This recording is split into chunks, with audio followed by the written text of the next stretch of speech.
আরে বন্ধু আরো কে খেলনা দেস না এর কিছু এটা আইলে তোর খাবাই না বাড়ি আরাবা তো আল্লাহ কালে স্লিপ আনবো বিস্কুট আনবো বাড়ি আর খেলনা আইলে ভাই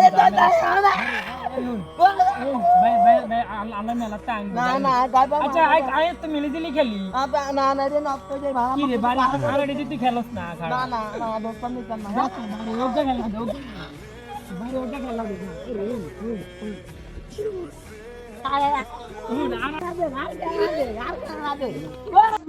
ও ভাই বলে যাও ভাই কি বলে ঢুকে তোর খেলনাটি চুরি করিল এন ছেড়ে দি খেললি মাই মা কি সুন্দর খেলনা এরি তোরে কইছি খারাপ বানলে দিত না এটি দিয়ে হতে দিনে খেললাম পিপ পিপ পিপ পিপ হতে দিয়ে এটি খেললাম একটা সুন্দর করে হাঁড়ে রাখতো। হ্যালো এভরিওয়ান, সো আজকের ভিডিওটা জাস্ট ফান করে বানানো হয়েছে। কেউ বাজে মন্তব্য বাজে কমেন্ট করবেন না। আসলে আমরা ফানি ভিডিও করতে পছন্দ করি।